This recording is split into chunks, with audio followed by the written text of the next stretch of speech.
ભરૂચના હાંસોટની પંડવાઈ ખેડૂત સહકારી ખાંડ ઉદ્યોગ મંડળીની 5 સપ્ટેમ્બરે યોજાનારી મેનેજિંગ કમિટીની ચૂંટણીને લઈને રાજકીય ગરમાવો આવી ગયો છે। સહકાર પેનલ તરફથી હજારો કાર્યકરો અને સમર્થકોની ઉપસ્થિતિમાં આજે 15 ઉત્પાદકો અને એક બિન ઉત્પાદક મળી કુલ 16 બેઠકો માટે ઉમેદવારી ફોર્મ ભરવામાં આવ્યા હતા। અંકલેશ્વર પ્રાંત કચેરી ખાતે રાજ્ય જળ સંપત્તિ મંત્રી ઈશ્વરસિંહ પટેલે હજારો ઠેકેદારો, ભરૂચના ધારાસભ્ય રમેશ મિસ્ત્રી, વાગરાના ધારાસભ્ય અરુણસિંહ રાણા સહિત ભાજપ સંગઠનના હોદ્દેદારોની ઉપસ્થિતિમાં પોતાનું નામાંકન ભરી શક્તિ પ્રદર્શન કર્યું હતું। સહકાર પેનલના નેતા રાજ્યમંત્રી ઈશ્વરસિંહ પટેલે જણાવ્યું હતું કે વર્ષ 1998 થી જ્યારે તેમને આ ફેક્ટરીનો વહીવટ સોંપવામાં આવ્યો હતો ત્યારે પૂરતા પ્રમાણમાં શેરડી મળતી ન હતી અને ફેક્ટરી પર 40 કરોડનું દેવું હતું। ટૂંક જ સમયમાં દેવું ભરપાઈ કરીને ફેક્ટરીને દેવામુક્ત કરી હતી। શરૂઆતમાં 2,500 ટન ક્ષમતા ધરાવતા પ્લાન્ટનું વિસ્તરણ કરીને 5,000 ટન સુધી પહોંચાડવામાં આવ્યું છે। તેમણે ઉમેર્યું હતું કે 2007-8માં 30,000 લીટર ક્ષમતાનો ઇથેનોલ પ્લાન્ટ શરૂ કરાયો હતો, જેને બાદમાં વધારી 60,000 લીટર કરવામાં આવ્યો છે। વિરોધી પેનલ પર પ્રહાર કરતા તેમણે જણાવ્યું હતું કે સામેની પેનલ પાસે 16 ઝોનમાંથી પૂરતા ઉમેદવારો પણ નથી અને માંડ 6 ઝોનમાં જ ફોર્મ ભરાયા છે। ભૂતકાળમાં જ્યાં ચૂંટણીમાં 80-20નો રેશિયો રહ્યો હતો ત્યાં આ વખતે માહોલ જોતા તેમની સહકાર પેનલને 90% કરતા વધુ સમર્થન। આજરોજ શ્રી ખેડૂત સહકારી ખાંડ ઉદ્યોગ મંડળી લિમિટેડ પનવાઈની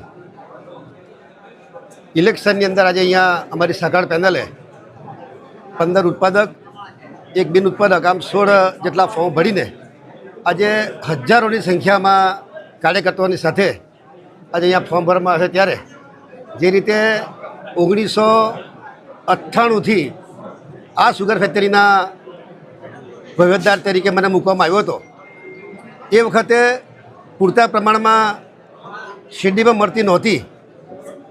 મેં જ્યારે 4 લીધો 18માં તેના આગલા વર્ષની અંદર 1.5 લાખની આસપાસ જેવું પિરાણ થયું હતું। શરૂઆતના પહેલા જ વર્ષે 98-99માં 4 લાખ શેરડી પિલાણ કરીને એના બીજા જ વર્ષથી 5 લાખ ઉપર ક્રશિંગ કરીને સુગર ફેક્ટરીને જે 40 કરોડનું જે દેવું હતું એ દેવું ભરપાઈ કરીને 400 દેવું ભરપાઈ કરીને ફેક્ટરીને દેવામાંથી બહાર કાઢીને આ જે પ્લાન્ટ 2500 ટનનો જે હતો એનું એક્સપાન્શન કરીને 5,000 ટનનો કરવામાં આવ્યો। 2007-8ની અંદર સુગર ફેક્ટરીમાં ઇથેનોલ પ્લાન્ટ નાખવામાં આવ્યો।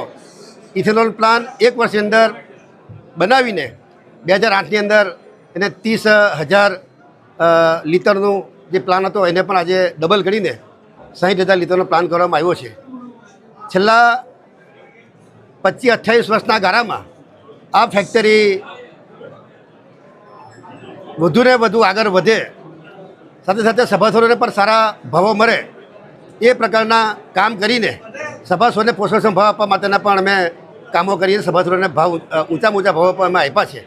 આવનાર દિવસોની અંદર પણ આ સુગર ફેક્ટરી દ્વારા અમારી જે ટીમ છે એ ટીમ થકી અમે આવનાર દિવસોની અંદર પણ ફેક્ટરીની અંદર કરકસરયુક્ત વહીવટ કરીને ખેડૂતોને સારા ભાવ મળે એ માટેના મારા પ્રયત્નો છે। સામેના જે ઉમેદવારો જે પેનલોમાં જે ઉભા રહ્યા છે એમને ઉમેદવારો મળતા નથી। માંડ 6 ઝોનની અંદર 16 ઝોન પૈકી માત્ર 6 ઝોનની અંદર એમણે ફોર્મ ભર્યા છે ને એમાં પણ ઘણા લોકોને તો બળજબરીથી આ ફોર્મ ભરવામાં આવ્યા છે। ત્યારે હું એટલું જ કહીશ કે જે રીતે વર્ષોથી જે 80-20નો રેશિયો હતો કે 80% મતો અમારી પેનલે મળે છે, અમે 20% મતો મળે છે, પરંતુ આ વખતનો માહોલ જોતા એમ કહું છું કે 90% મતો અમારી પેનલે મળશે, માત્ર 10% મતો જ સામેની પેનલમાં મળવાના છે। ત્યારે હજી પણ એમને કહું છું કે આ જે કંઈક ઇલેક્શન થવાનું છે એમાં જે ખર્ચો થવાનો છે એ ખર્ચ જે છે એ સુગર ફેક્ટરીનું ભારણ જે આવવાનું છે, ત્યારે એ લોકોને પણ મિત્રોને હું વિનંતી કરું છું કે આ સભાસદોના પૈસા ખોટા ઇલેક્શનની અંદર ન જાય એટલે ખોટો ખર્ચો ન થાય એ માટે એ લોકોને ભગવાન સદબુદ્ધિ આપે। ઉલ્લેખનીય છે કે 6500 સભાસદો ધરાવતી પંડવાઈ સુગરની ચૂંટણીમાં રાજ્યકક્ષા મંત્રી ઈશ્વરસિંહ પટેલ સામે તેમના મોટા ભાઈ વલ્લભ પટેલે પોતાની ઉમેદવારી સાથે પેનલ ઉતારી 12 ફોર્મ ભર્યા છે।